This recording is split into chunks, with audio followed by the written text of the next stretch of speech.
filime y'uruhererekane Prison Break benshi mwarayikunze ndetse muyisubiramo kenshi, ndetse bamwe ntibatinya kwita the all time TV series kubera ubuhanga yakoranywe n'inkuru itangaje bivuzwemo. Aka kanya reka nkubwire ibintu 10 bidasanzwe utari uzi kuri filime cyangwa wumvise bwa mbere. Uburyo Prison Break yahagaritswe kwerekanwa muri prison 13 zo muri Etats-Unis d'Amérique kubera birindaga ko ishobora guha ibitekerezo imfungwa z'uburyo zatoroka.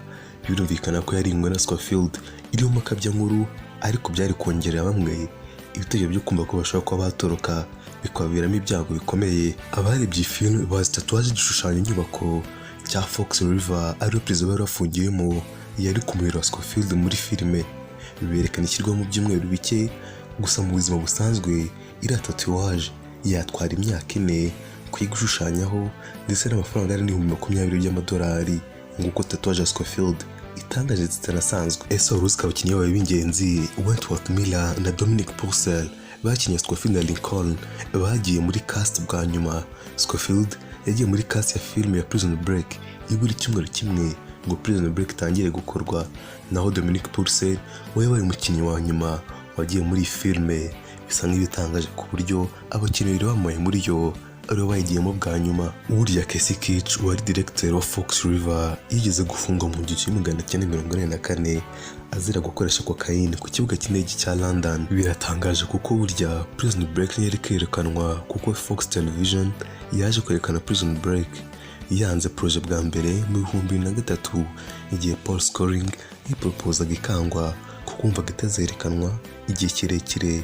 Nyuma y'amasiringa Lost na 24 zaje gukundwa, Fox yaje kwemera guhindura icyemezo bari bafashe, maze mu 2004 baza kwemera kwerekana Prison Break muzi kugeza n'uyu munsi. Prison Break burya yakiniwe muri gereza ya nyayo yitwa Joliet Correction Center iba muri Illinois, yafunzwe mu 2002.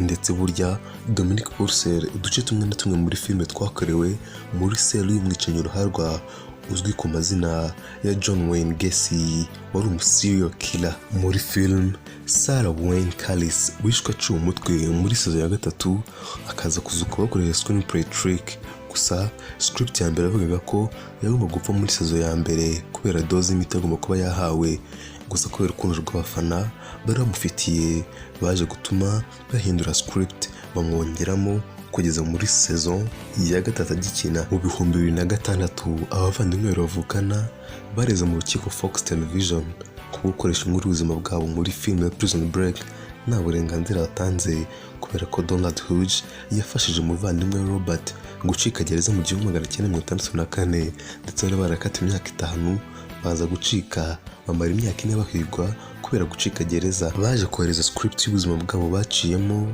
iyo myaka yose bayohereza Fox Television iza kwanga iyo projet mbere yuko basohora Prison Break.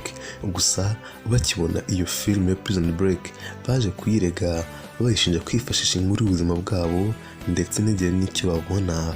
Bivuze ko Prison Break ide ya mbere yari ishingiye ku nkuru ya nyayo yabayeho mu buzima busanzwe. Biratangaje kuko umwe mu bakinnyi ba Prison Break yaje gufungwa igihe Prison Break irimo yerekanwa.